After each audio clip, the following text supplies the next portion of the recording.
in welcoming Ellie. Thank you very much. I have a. Okay, you're mic'd. That's all. You can You keep want me that. to mic drop? You can be my hype man. Okay. What? Nice. All right, so I'm actually going to start with a clip from the web series just to give you a sense of the rules of engagement for how it works, because it's a little bit weird. Also weird, this clicker.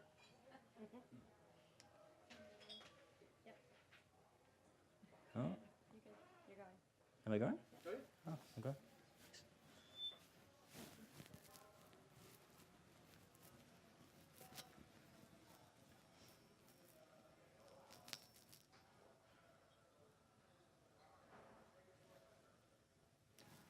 Oh, there's no sound.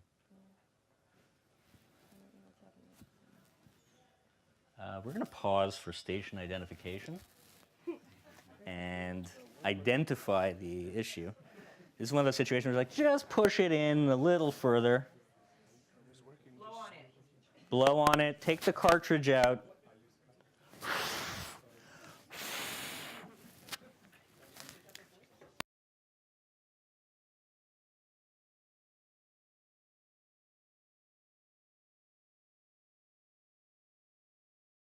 Une technologie, une conférence où la technologie est à la fine pointe du progrès et fonctionne. Alors, contient des références à des situations adultes du langage grossier en yiddish. Alors, nous voici, nous commençons pour de bon. Prière solennelle, le jour de l'atonement, le Yom Kippour, introspection.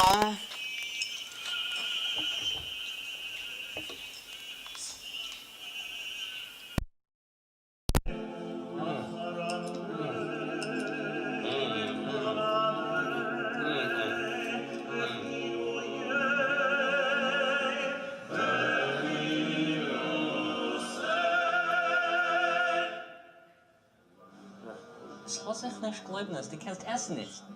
Lass ich nicht glauben, was du erst nicht. Scheut, Mann, es ist verkackt in Yom Kippur. Ich bin gekommen von schon, die letzten 30 Minuten. Und die hat doch nein gesagt, sagt, es ist nicht okay, Gott in den Himmel zu sagen, dass du wirst etwas essen, Yom Kippur. Ich habe erst gesagt, dass wir können nicht wissen, ob Gott existiert. Zweitens, es ist nicht von Gott, dass ich habe morgen, es ist die Älteren.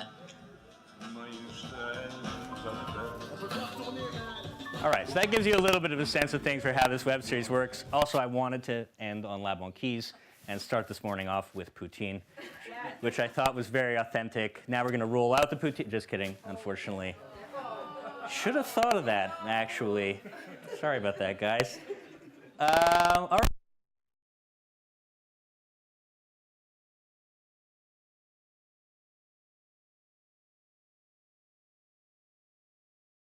Cette crise de la vie du Yiddish, et c'est une étude de cas en langue anglishish. Alors, c'est un mélange de l'anglais, English, et de Yiddish, Englishish. Et nous sommes des Montréalais et nous mélangeons l'anglais, le français, le Yiddish, la langue objective, bien sûr, entre les deux dans cette série Internet. Web. Alors, je vais vous donner quelques mots de mes antécédents. Je crois que vous en avez déjà une petite idée, mais tout ça contextualise la manière dont quelqu'un passe autant de temps à travailler un projet aussi étrange. Alors, voici comment vous pouvez me rejoindre. Vous voyez, beaucoup de manières de me rejoindre si vous avez des plaintes, des griefs. En gros, ma vie, ça a été un fusionnement étrange et en milieu de vie, je me commençais à me demander, c'était une crise d'identité. Est-ce que Ever gone to a fringe play here in Toronto and elsewhere, but that's what I did for many, many years. And then I imported that into the music industry and did some really weird stuff in the music industry, and then tried to do it in film with musical horror comedies.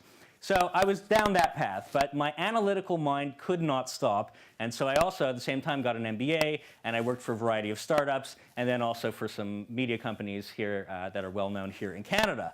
But at a certain point, I said, I cannot reconcile this no longer.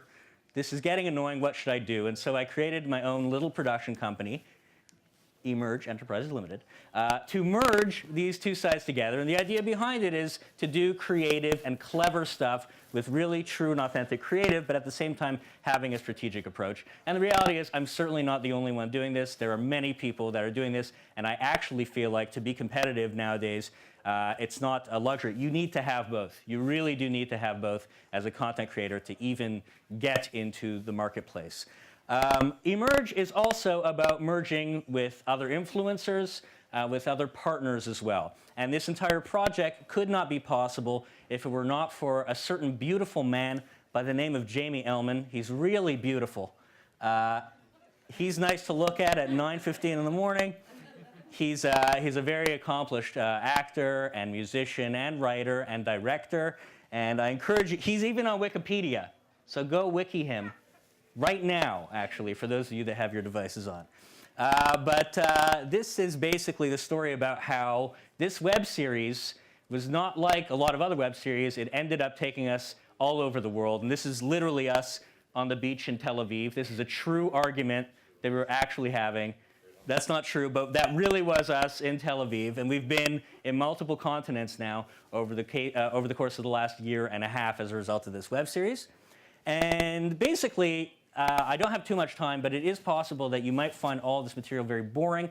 And if that's the case, I wanted to make sure, well, some people might. And if that's the case, I wanted to make sure that you had certain takeaways. Although I hope that you don't find it boring, and I hope that you find something relatable in something that I'm saying, because I truly think there's something for everyone here. And by the way, just out of curiosity, how many people here are content creators, would you say? Okay, it's a nice mix. Broadcasters, interesting. Brands or advertisers or third parties. Okay, very interesting. So hopefully there will be some takeaway for all of you here. The main points I want to get at with this very DIY, fringe-ish web series project is number one, discovery can require unconventional channels. At least it did in our case. Everything that we did was very scrappy. I relied on what we in the Jewish persuasion call chutzpah, or brazen behavior, to entrepreneurially push things through. A large part of what we did was somewhat unconventional for web series. We did live presentations. We literally went around the world. We created partnerships with other influencers and tried to work off of their followings as well as they did with ours through Yiddish fiction, which is pretty rare. We worked with traditional media angles and tried to find specific release schedules and strategies for each one of the things we were putting out, which is a little bit rare for some web series.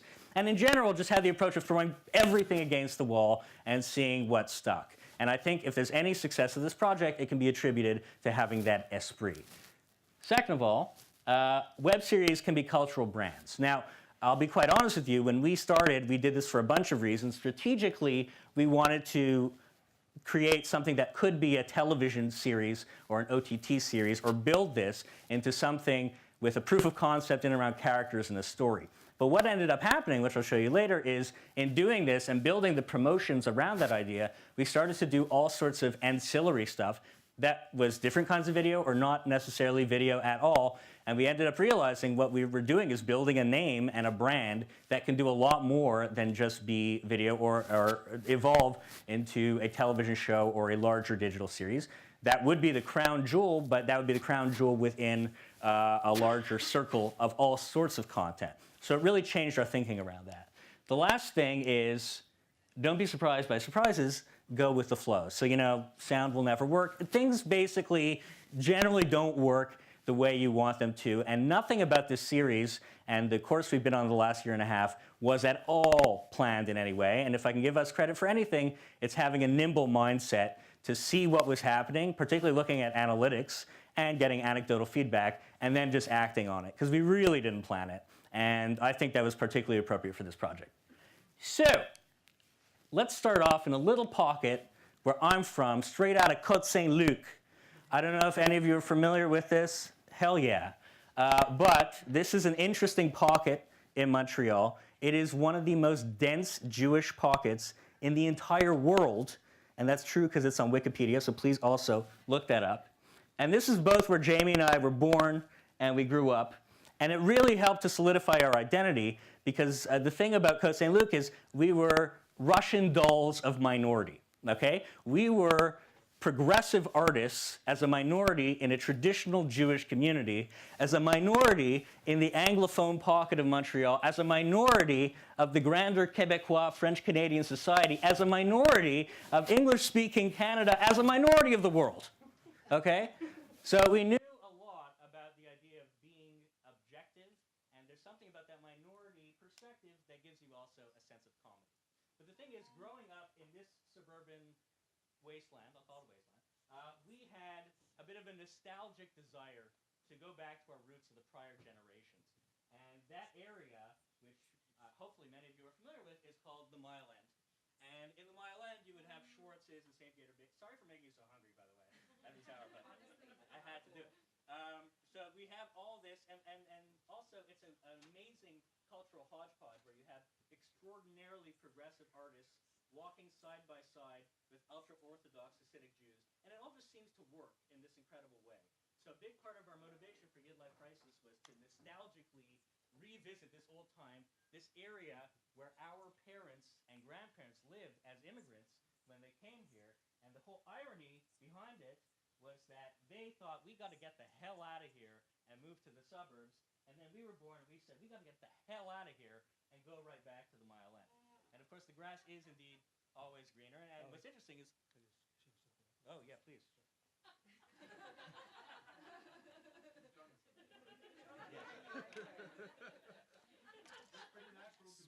Yeah. Speaking of back in Montreal, Okay. Stop swiping. Yes.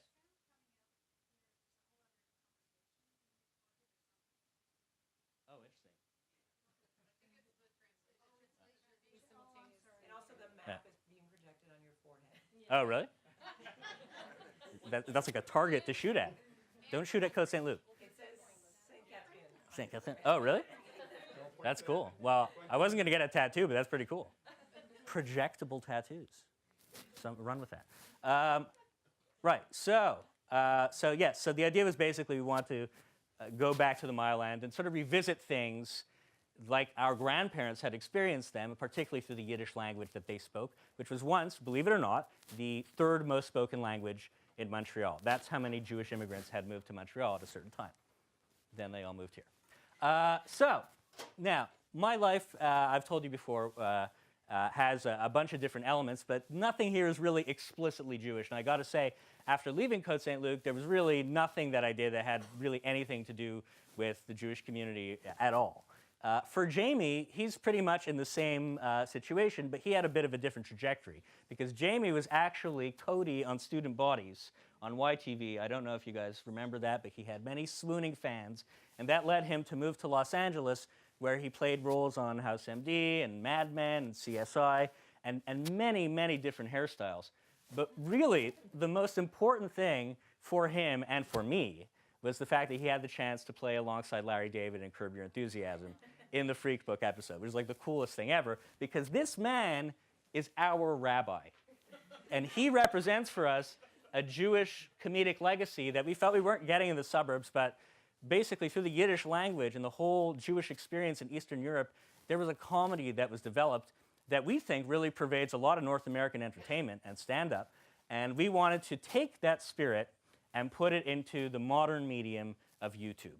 So that's basically our motivations for the project. Now, we had a good idea, but what we needed was a functional clicker and a proverbial kick in tuchus, tuchus being Yiddish for buttocks, because we didn't have any of the startup capital to actually shoot something. Not that it would be that expensive, but we weren't going to stop our day-to-day lives and our jobs to start doing this. And so what we did was, and this is an interesting sort of alternative model, was we wrote cultural grants and we applied to grants that existed within the Jewish community, which probably would be like the equivalent of Canada Council grants, but within the community, set up for creating innovative projects that brought the Jewish community and the grander Quebecois community together and allowed us to express our Judaism creatively. And so that provided us with the funds to shoot something relatively inexpensive. And we worked with Philip Kalen Haidu, who's also from Côte St. Luc and grew up at the same high school with us. And he came from a more traditional media background, so we teamed up and basically made 4 episodes in a 2-day period. Cost about $10,000 to be able to do it. And we had no idea what the reaction was. For us, it was good enough that Jamie and I had the chance to work together, that someone was effectively paying for it, and that we would have an experiment to see like what it would be like to put something out that was fresh on YouTube. The results of that, I mean, you saw a bit of the first episode. The results of that surprised us. It was not what we were planning, because there really was a reaction, at least in this niche Jewish ethnic community, which I'd like to analytically analyze with my left brain right now. So here, you can see this is basically, we started the channel August 17th, but we launched about September 10th. This is about 3 months worth of viewership data from YouTube. So the first thing that was surprising to us was the geographic breadth, because honestly, like, I guess we should know this, but we really didn't think about it. We thought maybe Canada and the US, there might be some viewership, but, you know, and Israel, it was logical. But France, at this time, we didn't have French translations. Australia, United Kingdom, Germany, like, we're like, who are these? These aren't our friends. Like, we only thought our friends were going to watch this.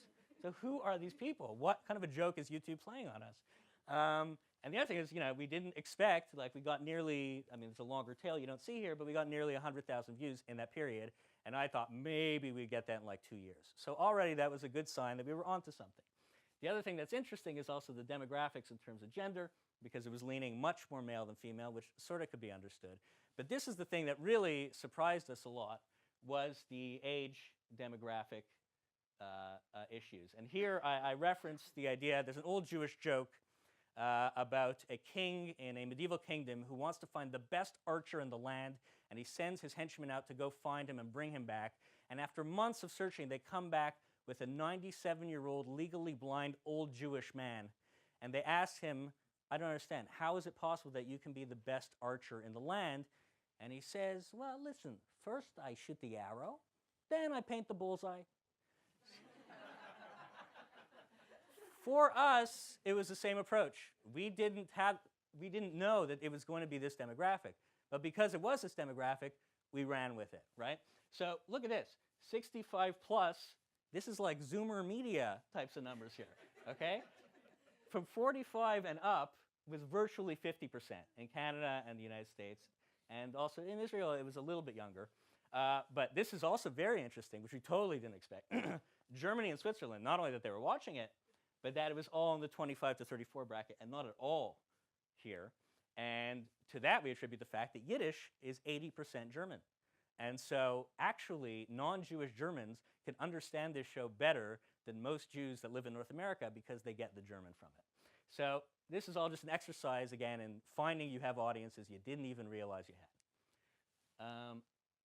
So we were, at this point, we said, well, are we going to go back to our regular lives? And for either stupidity reasons or bravery reasons or intelligence reasons, we decided, no, we're going to leverage this, we're going to keep going. So the first thing that we did was, seeing that there was an audience, we said, we're going to do live shows. Because we see that there are people that are interested in this, we're going to engage them in person. And we started doing shows where we do screenings with skits and also Q&A sessions with local people. Like, that's a rabbi, that's a French-Canadian intellectual. And in the middle is Léane Labrèche d'Or, who's a fantastic actor, who actually, in the note of collaboration, translated our entire first season into Quebecois French, which, by the way, is not the same. I mean, there's various different dialects of French, but she did a particularly Quebecois version. And so that was very, very interesting for us to reach out to a larger audience. And then we started going around the world. We started to be in demand for this thing. And we were in Jerusalem doing a comedy conference. We were in Los Angeles, and we were in New York. And at this point, we started to pivot into a bit of another idea that led to this cultural brand thing, which was, we said, listen, we're in all these different places. We're having these very weird and funny adventures just naturally. Why don't we just get a camera on us and start to capture some of this stuff? And so basically, we started enlisting videographers to capture our stuff. And this video in particular was very interesting. We were at a Jewish food fair in New York, and this is actually our first foray into branded content. Now, this Workman's Circle is not Nestle. Workman's Circle is actually a not-for-profit Yiddish preservation and social justice group. So it's not your typical branded content video, but in principle, this sort of was, because they were funding us to be able to create a video that was valuable for them because we were giving them access to a younger Jewish demographic. And trust me, even with those numbers, we were reaching a much more young audience than they normally do. And we would have access as well to their general base, and we have the opportunity to put out our own content. So it was these types of partnerships that we started thinking about, and also realizing we don't just have to do the Yiddish web series. We could also do a documentary thing, and that's also YidLife Crisis, and that grows our brand. Now, after this, we came back to Montreal and got involved with Just for Laughs, Juste pour rire, and there we worked in the ethnic show, quite naturally. And one of the things that we did in terms of collaborating was work with Just for Laughs to create teasers for both the ethnic show and the nasty show. And we wanted to start working with other influencers that had large followings. So we had an opportunity to work with two guys, Mike Ward and Rachid Badouri. Now, I don't know how well these guys are known in the rest of Canada, although I think that they will be known very well and are both headed towards English careers. But they have huge followings in Francophonia in general, and particularly in Quebec. And so we did a bunch of teaser stuff that was more in English, but more opening up to other ethnicities, which was part of how we were trying to broaden our brand. I'll show you one of the teasers we did eventually.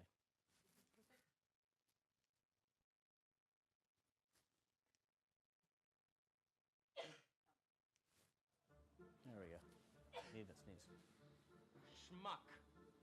حيوان. Pot. كاس أمك. شمندرك. أخد شرموطة. Guys, I thought we were gonna try to get along. We're not fighting, Mike. We're just teaching each other's insults. De crétin, de calice, de style niaiseux, de truie sale du calice qui pue du bat. Wow, nice one. That's fantastic. What are you teaching us? I wasn't teaching you. Fuck off. Dave, yeah, come get me. Ah, fucking dicks.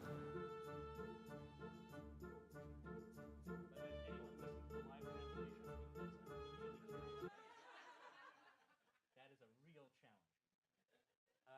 So that was great, and we showed our videos in the ethnic show, and it was a good way to work with the Just for Laughs brand, which is interesting because it's both very for-profit, but also has its not-for-profit cultural sides as well, and give us a bit more access into the Quebecois world. While at Just for Laughs, we also got the chance to shoot a video with this Mr. Howard Mandel, who's pretty much in the bullseye that we ourselves have painted, because he is a Jewish-Canadian comedian who really got what we were doing, had no idea what to do with it, but said, I'll help you guys out no matter what you want. So he said, well, if you're doing a show Just for Laughs, let's do a skit with you. I'm not going to show it to you, but you can see it on our website. But this was basically us and our little cue cards for what he had to learn. And I also want to present this just in case you wanted to take a picture or something, just so you would know you can go back to your workplaces and impress the token Jew in your workplaces with these words, Schmendrik, Schwan, Schlemiel, Schlemazel, Schmegegi, Typisch, Nar, Potziotz, all of which are great insults. And if you are Jewish, definitely tell this to your mother. She will love you for it. Unfortunately, we're beyond Mother's Day, but you know, it can be like a supplement. But really, the most watershed event for us was Mayim Bialik, working with her, because she has a huge following. She's on The Big Bang Theory, which really now is like the largest comedy in the world. And she is someone who is unabashedly Jewish, who writes about that to her following. And so she was very down with this project. So we did a dating-based sketch with her that sort of captured her as a similar character to Mayim Bialik. The story is that I'm going on a blind date. I bring Jamie with me to be able to extricate me because I think it's going to go poorly, but it's going well, and he begins to sabotage it because he becomes interested in her. Let's see what happens. How do you feel about eating kosher? In, out of the house? Well, you see, the Bible was written by a cabal of sages, let's call them, who used a story and narrative based in Bronze Age polytheism, mythology. I'm so sorry, my mother is calling.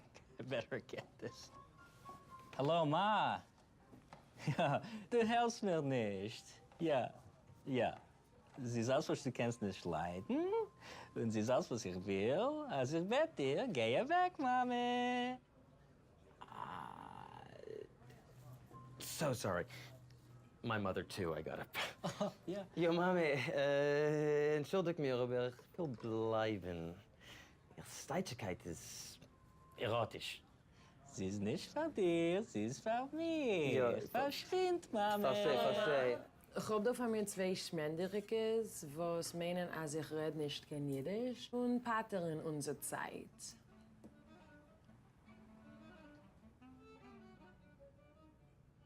I'll call you back.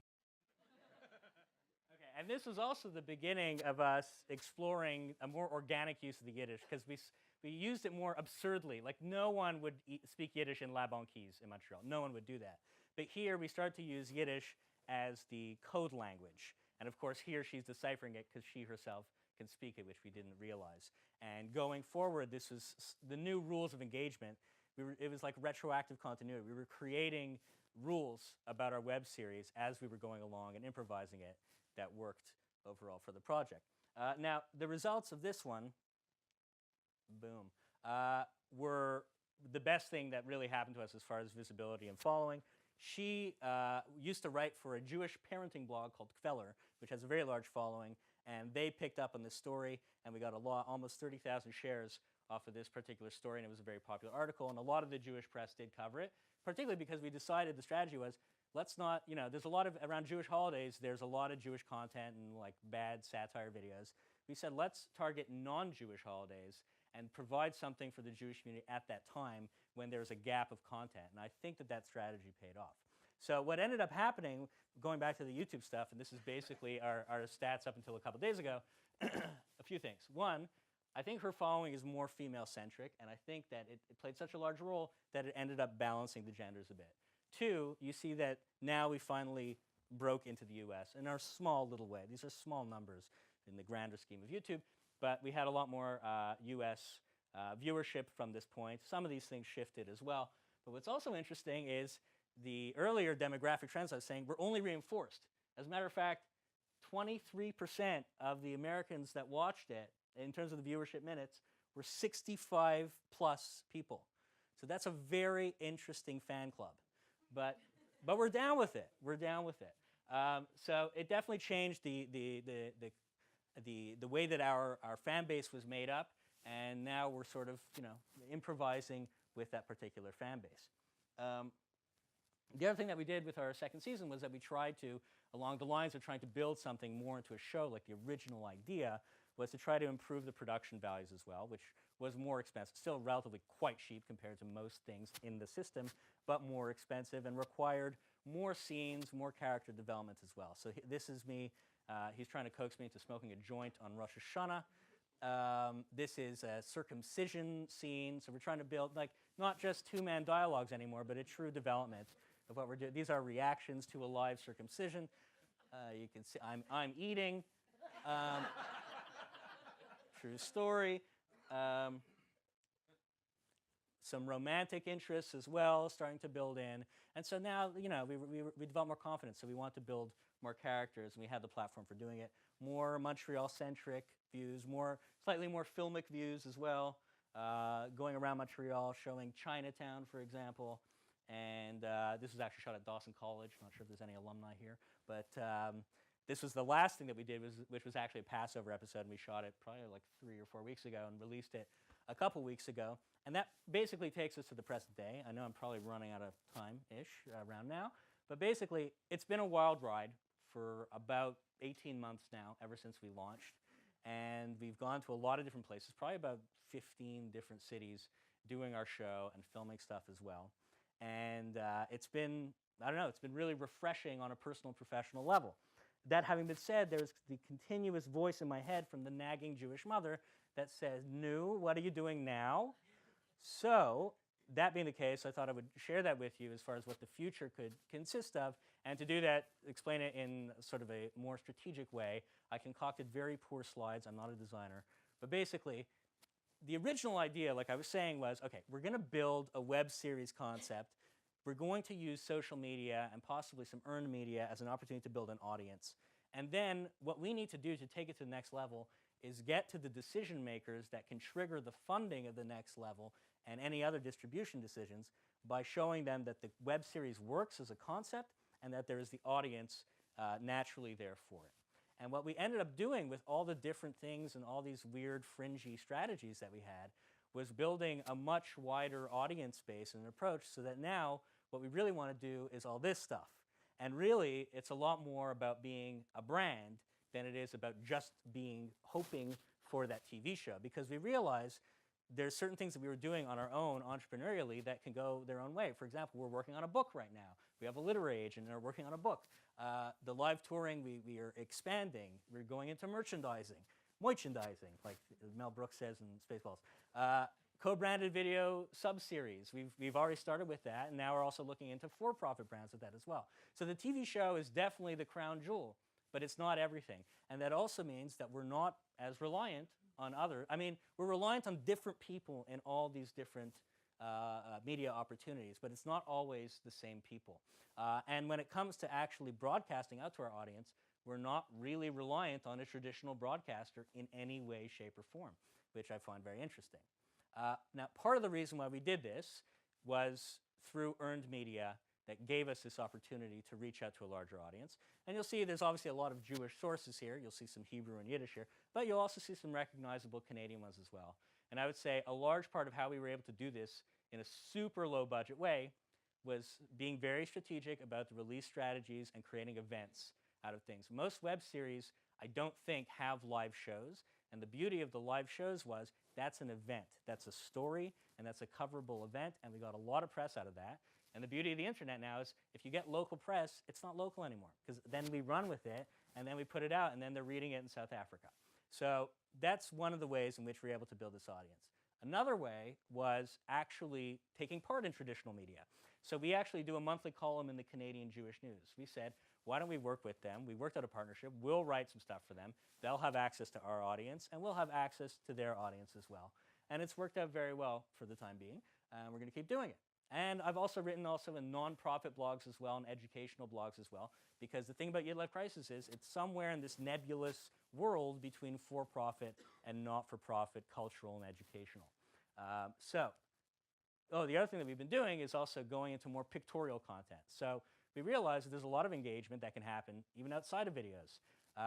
For this, we did a particular stunt. It was just Passover, which in Hebrew is Pesach. And we were complaining about the fact that it always autocorrects to peach. So what if we could create a MoveOn.org campaign to get Tim Cook to stop this autocorrect madness? So we called it Impeach Pesach. And basically, it's this kind of thing that gets a really large reaction. I don't know if you guys are subscribed to, you just happen to be Jewish, but the Fat Jewish is some of the Fat Jew. He has a huge following, and it's all based, he doesn't generate most of his stuff, he's curating it, but it's all based on this type of content. And so it's partially promotional for the videos, but it also, when it's creative, it's content in and of itself that's valuable.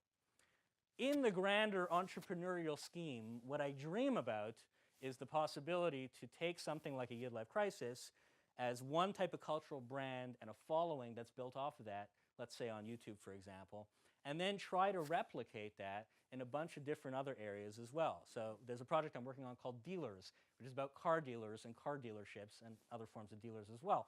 But the point is that basically I can tap into the automotive world with something like that. And that's definitely more of a for-profit type of world, but at the same time, there are reviewers, there are car aficionados, there's a whole world of influencers out there that are not traditional broadcasters or publishers and probably could give a greater audience than a traditional broadcaster. So, takeaways, there's very little time remaining.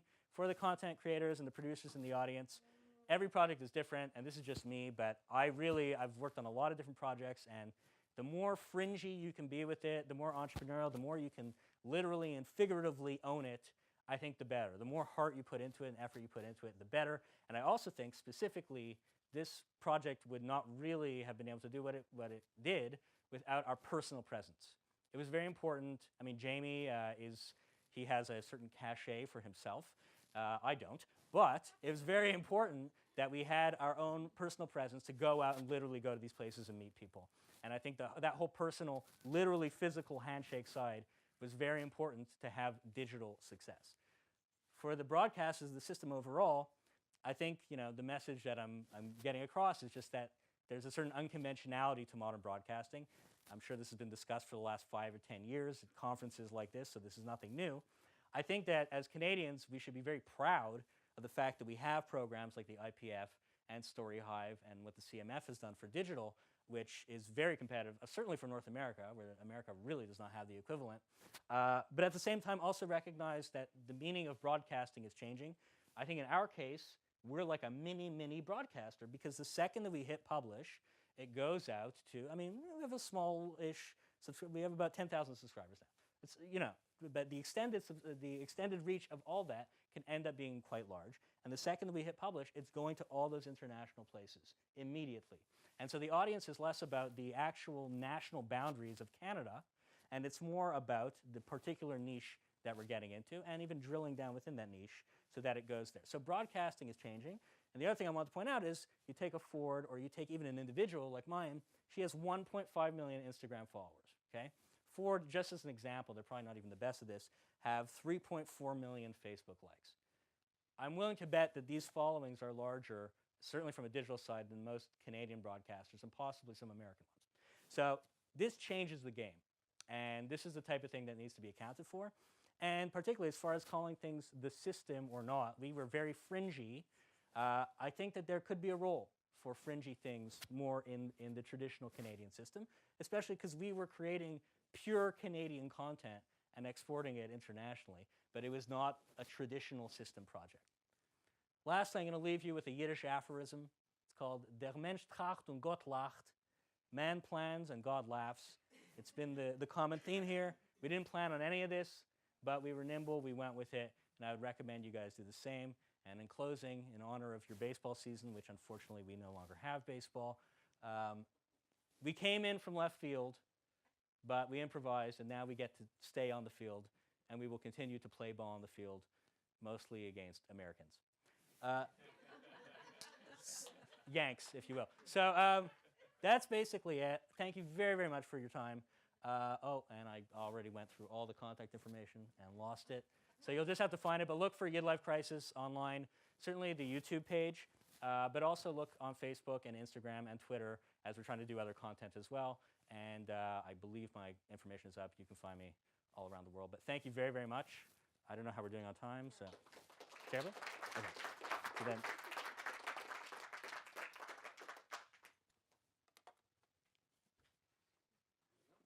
Yeah, probably.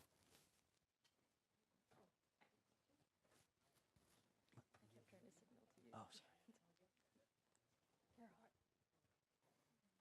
That's a very nice compliment. I think my mic is still on. Hello, big room. Do I have to use the mic actually? Is it a must use the mic? Yeah, start recording. Okay, I can go handheld. I'll prowl the stage. Hey everybody. So I'm gonna do a walkthrough case presentation of a project called Carmilla. I'll say two things before I start. One, because I knew time was short anyways, I've sort of cut down a longer sort of walkthrough, I think that was about 40 slides into about 10. So some things may seem a bit disjointed as I go, that's on purpose, but I've been trying to sort of capture a few different buckets, things like, because this is about discoverability, to me that's a few things. That's about making content, so that's about funding content, which is sort of the first part of discoverability. Actually, no, it is the second part of discoverability. The first part is knowing your audience, and I think we've just seen that in this previous presentation, and I think that is something that is way, way, way too often not discussed about in media. Certainly, I think if you look at feature films in Canada, that's something that doesn't really exist. I think you sort of make a project, then you try and find an audience. Television, for the most part, I think we still see broadcasters than trying to find an audience. And I think where digital is getting ahead of it, although we don't have these giant numbers, and I would argue numbers are not just part of it, actually engagement is much more important than numbers. Thinking about your audience well in advance of before you even write a script or develop a story is the key to the whole operation. Which led us to this little project here called Carmilla, which we started 2.5 years ago. The other thing I should always put up on this thing is like a warning sign. And really the reason that is everything I'm about to say really is just my opinion and the opinion of Smokebomb and my colleagues. There are still many ways you can sort of crack these eggs. So by no means when I sort of say things that sound quite just like blatantly rules or thoughts, there are many ways. We're still all learning how to crack this system, but these are some of the things that we have found that not only have worked, but in both our trial and error of fails and wins, and fails have been as important as wins, and we have, I certainly have enough of those in my wake, that you've learned things from that and you sort of apply it to the next thing. So, Carmilla. Who are these people? This is just to give you a snapshot of sort of who I'm standing up here representing. Shaftesbury, if you know of Shaftesbury, is a television company that actually started in feature films. They've been around for about 27 years now. They still make big 1-hour dramas around the world, Murdoch Mysteries. Houdini Doyle is out right now on Fox and Global. Life with Derek, they had a big kids business. About 8 years ago, they brought in us, Smoke Bomb Entertainment. As I'm sure a lot of you know, at that time, it was sort of Convergent Entertainment, which was the sort of the buzzword in the drive in Canada, extending television series online into interactive websites, experiences. And that was sort of our first mandate. And sort of over the years, and as I was lucky enough to sort of rise up through that company and sort of assume the lead of it, really sort of tried to push us more into social media. And again, conversation, thinking audience first, I think is really where content needs to be born. And out of that experience, it sort of has driven us, Smoke Bomb, into more original digital entertainment and branded entertainment. And that brings us to Shift 2. Shift 2 was another big sort of milestone in the conglomeration, in the sense of for years, and still, I think one of the major challenges we have in Canada is making content. And I think, yes, there are great funds, and every time we stand on stage, I take a moment to acknowledge CMF, Bell Fund, IPF, OMDC, tax credits. I'm sure I'm forgetting some. But I think we also have to realize is these things are not really connected or necessarily meant to work together. And we have created a highway in this country from which there is no exit off the highway. We are essentially, the mission was, and as I understand it, to build the digital media industry in Canada. And that's sort of where these things were born from. And I sort of always say it worked, like congratulations, that worked. The problem is everyone was so busy, I think, trying to construct the machine, we didn't really figure out and think about how we go and set up the next evolution of that. We as a company of Smoke Bomb, who have greatly benefited from the funds in Canada, are now trying to, and have been trying to, get off that system. It is very hard. There really isn't a broadcasting system you can turn to in Canada where you have been lucky enough to go and make a project with them, a convergent project, a digital project, using a fund, and have that work out, and then come back to them season 2 or again and say, hey, that worked, let's do it again, don't need the fund.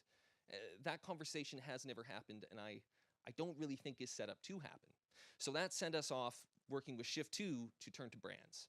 And I think that is the big exciting one. Brands have a role in entertainment, and for us specifically focusing on millennials, which is a buzz term, but also is a major target demographic of advertisers and a new consumer of media. And so we went off and started to create some mantras and really think about what millennials want. Well, what do we know? These are real stats, not made up. So 80% of millennials want brands to entertain them. I think that's sort of self-explanatory, but if you think about it, if you look at what is a brand, everything's actually a brand. But we want brands, we simply don't want to be, and I'll say we, I'm miss millennials by that much, but I'll use that term we. We as millennials want brands, you are all millennials as we say this, to go and tell us a story. And we don't, as millennials, simply just want to be served a 30-second spot and told this one drives faster or this one cleans with twice the power. We want to be engaged in some form of story. And so in doing that, millennials are turning to new platforms. And again, that is a thing. And you'll actually see in the content we make, we're really trying to think about relatability in content. I think simply going and telling a story is only half the battle. I think especially on YouTube, millennials, or let's just say consumers of YouTube content, are turning there for a very personal experience. If they want to watch television, they have many television, stuff with coverage. They have many platforms to do that on. I think for YouTube, they're looking for something where they can personally connect with characters in a story. And then we all know that this is happening, and I think it's only going to get worse. More and more ad blocking is seeping into the world. You can skip the pre-roll ad in front of your YouTube ad. You can push your banner ads away. As I understand it, Apple is about to put into their next iOS system the ability through your Apple phone just to start blocking all ads. So this is about to be the big battle. And this is sort of the phrase I have come up with, but look, I've stolen it, and you think about the music industry. When it comes to millennials and asking for their money, and I'm speaking through the brand's perspective, first you have to give them something of value. And think of music. Music did that when they really went and embraced, let's give away music, let's worry about selling them t-shirts and concert tickets. And I think that's with all entertainment, is you can't just go to me and ask me to pay to come into the tent. You have to let me into the tent, get me totally freaking excited about what's going on in here, and then say, do you want to come back tomorrow, or do you want the VIP pass? Then I'm willing to pay. But I think there's way, way, way too many options these days to go and do something for free. If you sort of stand there and say, hey, do you want to watch this show? I think Game of Thrones is a great example. I don't know who's paying for HBO. I don't know who is not paying for HBO and just watching it. You know, HBO has put up this interesting block of sort of saying you must come and pay to watch it. And then everyone sort of goes, and not everyone, but I certainly encountered enough people who go and say, I can't do it without paying for it, or even if I want to pay for it, I have these blocks to do it. I can't do it on iTunes, so I go and search it out for free. Give your audience something of value. So with all these mantras in mind, and with Shift 2 by our side, we went out and started trying to create serialized, scripted, branded entertainment for YouTube. And the first maverick company and individual we encountered was U by Kotex here in Canada. U by Kotex is a division of Kimberly-Clark. They obviously sell tampons, pads, and the like, women's feminine care products. And when we encountered them, they were already doing pretty sort of irreverent stuff in their commercials. They weren't pouring blue dye onto pads. They were sort of having women throw underwear out of apartment buildings. So they were sort of already there. And I use that term maverick when it comes to brands. I think it's incredibly important. You cannot go out right now in Canada and really in the US and just go to any brand and say, let's make scripted storytelling about your product. You really have to go and find mavericks, individuals within companies, not always necessarily the COO or the CCO or the whatever we're going to be, the main creative guy, to go and be your champion. Sometimes you got to find just that person who's going to run through the company and say, guys, you're missing the point. We need to do this. So with U by Kotex, they said to us, and this is sort of like, this is actually reduced brand speak. Brand speak is always something sort of, it doesn't actually make much sense. So they want to organically connect with a millennial audience, transforming them into brand advocates. By the way, when I show this stuff, this is all fan art from our story world. It's cool stuff that fans create. So what does that actually mean? Number one thing, no one ever tweets about a commercial. Like, in the history of time, no one has said, oh, I can't wait for the next Tide commercial to come out. Oh, it's going to be so awesome. Did you see that Ford commercial? And like write about that on their Twitter or their Facebook or their Instagram. That just does not happen. So how do brands get people to talk about their products? You do that through story and character. Like, and that is not us saying that. That's just what people want to talk about. People want to talk about adventure, romance, character, intrigue, thrillers, posters, what's happening in the next episode. And brands can have the ability to be the people who have that conversation. For us, female millennials, that's our focus, not just with Carmilla, but with everything we do. I think we need to be aware that they are by far the most savvy generation, like ever. They smell a commercial coming in like 2 seconds. So you can't go and sort of try and sneak it in. The moment you go and put your product as the first shot and then pull back and start telling a story, people know it's a commercial instantly, like, and they're out. And so we really try and hold to this mantra. We do not actually tell our audience that a brand is involved in a show until about halfway through a season. So that's usually about 17 to 20 episodes. It just seems like a story. And think brand attributes, not brand messaging. Again, that comes back to it, is don't go necessarily and let's take U by K as an example. The brand attributes, it's not like we should make a show that's more absorbent or extra protective. Actually, wait, we should. Extra protective. That's a great example. Brand attributes. Don't go and try and sell. I always use the Tide example, which is better, is like 50% more cleaning power. That's the role of a 30-second spot. And in no way do I think the 30-second spot has disappeared in this. I think that 30-second spots and branded entertainment coexist. The difference is the 30-second spot is there to go and say, this is what the product looks like, this is what the product does, bang, bang, bang, bang, bang. The difference being is you think about anyone, especially a millennial, and let's think of Tide, walking into Shoppers Drug Mart to buy laundry detergent. No one really goes, some do, maybe their mother always used Tide, so they always use Tide. But I'll use me as an example. You walk on the line, you go, oh, this one's for sale, and you take it away, right? You don't go and say, oh, that 30-second spot, they're all 50% more cleaning power. They're all new and improved. So what's going to be that difference maker? The fact that someone goes and says, oh, they tell that show I really like. They're executive producers. They make that really cool show. I love that character. My friend told me about this. My friend was talking about this on Facebook. That is the difference of branded entertainment. So when you think about attributes, you want to go and think about what the essence of the brand is. For Carmilla, the brand attributes of U by K were empowered women, strong women, diversity, adventure, being oneself. So that led us to go and create a series about lesbian killing vampires that had incredibly diverse characters. We had gay, straight, non-binary. They went and kicked ass every day. They were in a world where they didn't really need men. Men were in their lives, but they didn't need them. We were creating a show for women who don't need boyfriends. So that was sort of the mantra of that. This, I'm going to show you like a 2-minute and 30-second thing. This sort of sums up the whole whack-a-maroo. When we have to do the laundry 3 times to get it clean, so now... Are you guys watching this commercial? Because we're not. We never watch commercials. Why would they think we watch commercials? I have no idea. With so many brands vying for women's attention, how can branded content stand out? Smoke Bomb, Shift 2, and U by Kotex teamed up and found an answer. Carmilla. Carmilla is a story for the digital generation, for young women 13 to 24 who don't watch TV live. Nicknamed Buffy 2015, Carmilla is a 72-episode retelling of one of literature's oldest female vampires. Told in vlog format, the show uses the YouTube aesthetic to tell a serialized story. The narrative expands beyond the series via in-world character feeds on multiple social platforms, allowing the audience to connect to and interact with the characters they've come to love. The first season of Carmilla tells the story of Laura Hollis, a freshman at Silas University investigating missing girls on campus, while dealing with her less than agreeable and less than human vampire roommate. Now in its second season, the series continues to follow Laura Hollis and the gang as the stakes are raised and they must save the university itself. The series struck a chord with the queer community due to its representation of strong, diverse characters not seen in mainstream media.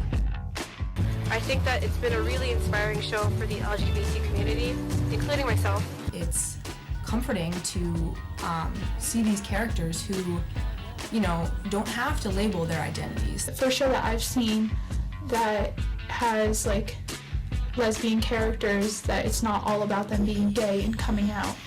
Carmilla also garnered media coverage and accolades from many influential media outlets, blogs, and news sites from around the world. U by Kotex product was integrated into the storyline in an authentic way. Through product placement in the series and 5 branded spots delivered by the cast of the show, we asked the hard questions. Do vampires get their periods? Vampires get their periods. By forging an authentic connection with our audience and through the power of strong storytelling, we amassed over 30 million views in just over a year and built a vibrant community who call themselves the Cream Puffs. Fans are encouraged to interact with the series through creation, which has led to countless pieces of art, comics, music videos, GIFs, and fan fiction continually pouring in. Fans have met all over the world, from the UK to Chicago to the 2015 Canadian Fan Expo. Following the Season 1 finale of Carmilla, the Cream Puffs demonstrated their love for the series and U by Kotex by igniting a Save Carmilla campaign in an attempt to secure a second season.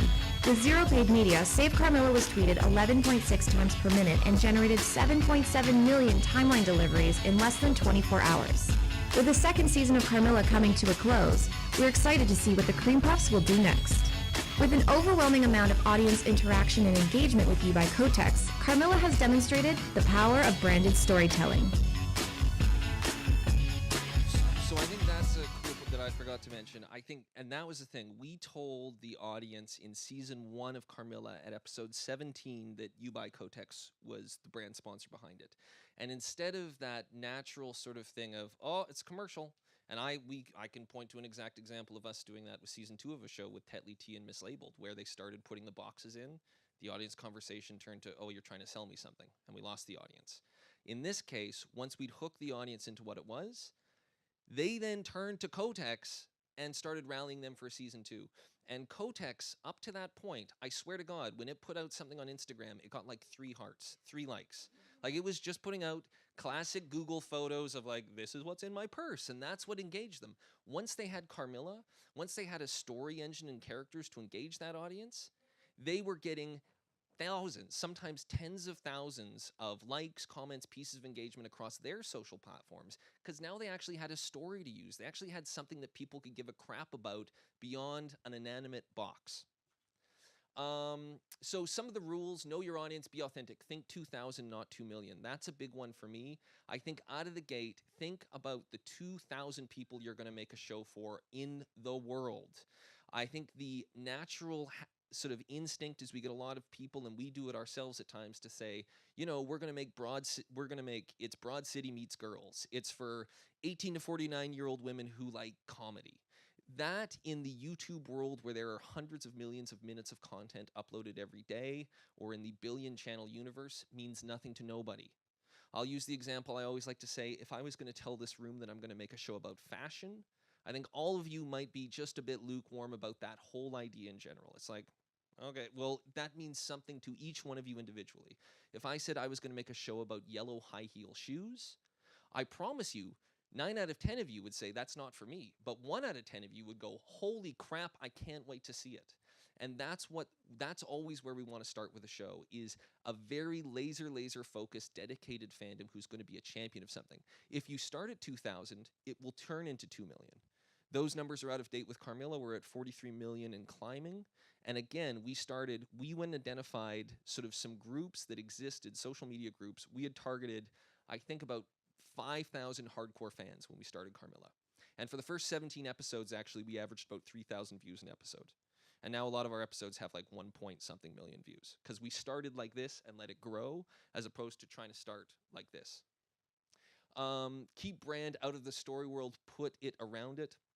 Again, you sort of saw that. Sure, a couple times the brand will insist, you know, put my box in the background, that's fine. But do not go and turn it into product placement. It just diminishes the whole point of doing it out of the gate. I think Tetley and Mislabeled is a great example of that. I think the fear that once a brand was in it, we got to have our product there in every second shot. The audience turned instantly. They're not dumb. They get it. All you have to do is just drink tea. They know it's an ad for Tetley Tea. You don't have to show them the box. And then that final one, make content for the specific platform you're on. That's a big one for us. I do not believe necessarily in trying to make low-quality television for YouTube. We've tried it. It doesn't work. Everything we try and do, season 1, we try and do about 36 episode plus arcs. We're about to launch a 44 episode first season. We use vlog format storytelling not just because it allows us to produce 36 episodes in like 3 days, but also because it's very important to the audience. We have tried coverage. We find that audiences do not engage in much in coverage. We've put up 3 episodes, exact same show, shot 3 different ways. Something like 45% increase on views and engagement on the episode that had the character talking directly to camera and emoting. That is what the audience is looking for on YouTube. So make the content for the platform you're on. And now what? Carmilla is in pre-production on season 3, the penultimate season. We like The Office, and I'm happy we did it, decided when we started this that it was going to be a 3-episode run, and we're going to hold to that. We wrote a 3-episode arc when we created it, and this sucker is going to end in its current format at the end of season 3. However, we are in the process of developing it for some other screens. I argue, and sometimes, do you actually need to or want to do that? I think now television is still where the money is. I think that is diminishing, and there are now so many gatekeepers to get to the television screen, and they give you so little a shot, and they put you through so much, and I think at times dilute the voice of the content so greatly, that you do not necessarily want to do that, I think, with every show. What if you took YidLife, which right now is so sharp to that audience, I guarantee you take that through 2 broadcasters, they're going to pull all the sharpness out of it. You're going to have sort of just this puddle of mud, unless you're Larry David and can say, I made Seinfeld. It's going this way. And we're continuing to try and take this model and evolve it across other brands. I'm trying to tweet more, so that's my Twitter. Thank you. And I have 2 minutes left, so we can take any questions, either of us. If there are any questions, otherwise, enjoy your day. Yes.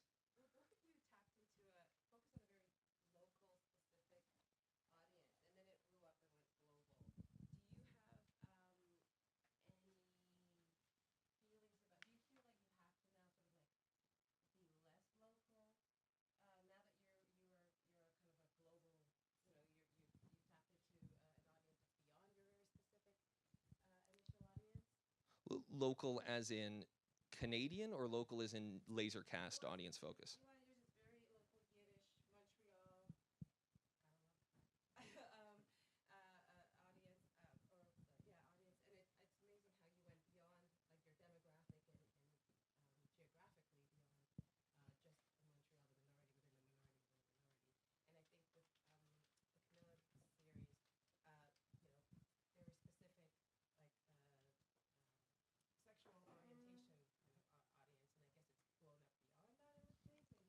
My quick answer would be, I think the danger is to sort of assume more than you have. I think the moment you move away and stop being authentic to your show and your audience, everyone's out. So we hold, and I think sometimes that's a challenge, but we hold to the authenticity of what it is. Yeah, I think you guys have a stricter guideline, which I actually respect and appreciate. We're not as strict, probably to our detriment.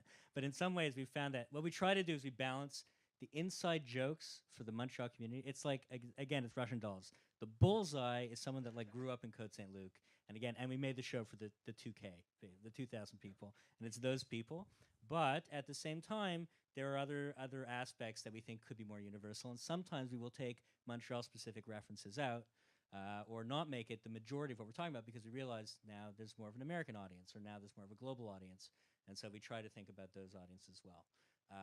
So I honestly think it's a tension, because your audience with us, see, the difference is, you know, the spirit of my talk was we were very improvisational. We did not do the strategic work that these guys did.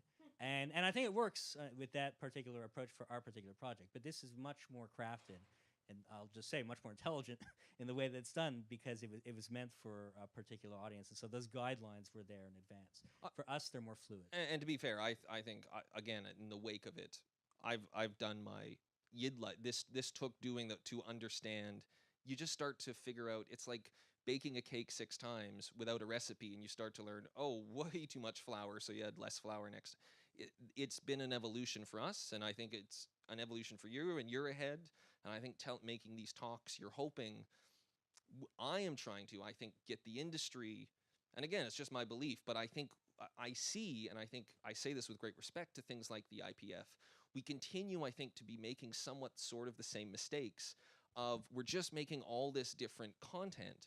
And I think especially in Canada, I would say if there's one thing to say at the summit about discoverability, our greatest problems are lack of platforms and lack of marketing. And it's not a lack of content. We have tons of that, but where are people supposed to put content, and how are we supposed to go and find audiences? And if the belief still is by the traditional industry that you just put something up on YouTube and there's lucky stories, actually very strategic luck, but that's measured in like 1 in 1,000. And I believe that we're wasting resources if we're right now aiming for 1 in 1,000 to break through. We should be trying to get to like 1 in 10, 2 in 10. And I think if we're more strategic about the direction of the platforms we're using in this country, if we start to think more globally and less Canadian, I think that's a thing we're afraid to talk about. But those are the rules. Your audience is mainly American. 70% of our audience is American. The next biggest country is Britain, then it's Canada, but there's nothing wrong with that. Our audience goes and says, only in Canada could you make this. We couldn't make this in America. So if we want to talk about what is important for cultural exports, that's what's important. Not us trying to go and say, we must go and make this for a Canadian audience and put up a Canadian flag. That's my... 100% agree. 110% agree. 100 million% agree. Cool. Bye.